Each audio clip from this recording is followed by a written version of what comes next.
क्या Los Angeles में लगने वाली आग इत्तफाकी हादसा है या फिर किसी ने जानबूझकर आग लगाई? सनसनीखेज रिपोर्ट सामने आ गई। लॉस एंजलिस में लगने वाली आग ने अमेरिकी मईशत को अरबों डॉलर्स का नुकसान पहुंचा दिया है और पुलिस ने एक मशकूक शख्स को गिरफ्तार भी कर लिया। लॉस एंजलिस में लगने वाली इस आग पर अभी तक काबू नहीं पाया जा सका। दुनिया की तारीख की चंद बड़ी आतिशबाजी में से एक करार दी जाने वाली इस आग से अब तक 37,000 एकड़ रकबा और 12,000 से ज्यादा घर जलकर खाक हो चुके हैं और 2 लाख से ज्यादा अफराद नकल मकानी पर मजबूर हो गए और अमेरिकी मईशत को 150 अरब डॉलर से ज्यादा का नुकसान हो चुका है। वीडियो स्टार्ट करने से पहले वीडियो को लाइक और चैनल को सब्सक्राइब करना मत भूलिएगा। Welcome to the FP facts channel.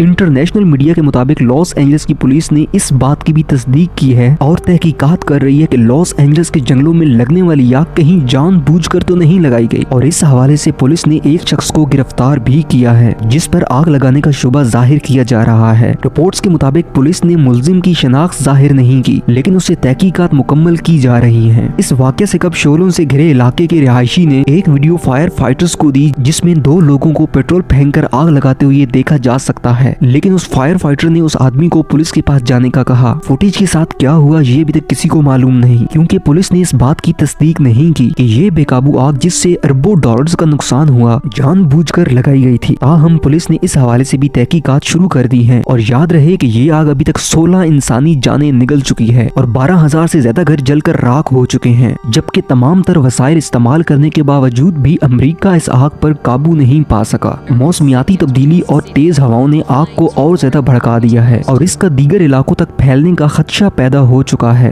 BBC की रिपोर्ट्स के मुताबिक लॉस एंजलिस के जंगलों में लगने वाली आग से 24 लोग जान की बाजी हार चुके हैं। कैलिफोर्निया के गवर्नर गेविन न्यूसम ने ऐलान किया है कि वो लॉस एंजलिस में मदद के लिए कैलिफोर्निया नेशनल गार्ड के मजीद 1,000 एहलकार को तैनात कर रहे हैं और इन्होंने मजीद कहा कि अभी तक 2500 फौजी मुतहरिक हैं जो आग से तबाह होने वाले इलाके में लोगों को महफूज रखने के लिए मदद जारी रखेंगे। आग के फैलाव से मुताल्लिक रेड फ्लैग वार्निंग तक दी जा चुकी है जिसके तहत शुमाल और शुमाल मशरिक में 35 से 55 मील फी घंटा की रफ्तार से हवाएं चलने का इम्कान है और नई हवाओं के चलने से LA कंट्री का पूरा इलाका आग की लपेट में आ सकता है। अमले के अरकान अब भी उस आग पर काबू पाने की कोशिश कर रहे हैं। गवर्नमेंट का कहना है कि आग के शोले कुछ कम हो चुके हैं लेकिन खतरा अब भी बरकरार है। जमीन पर आग की निशानदही करने के लिए ड्रोन्स का इस्तेमाल किया जा रहा है लेकिन अभी तक मुकम्मल आग पर काबू नहीं पाया जा सका।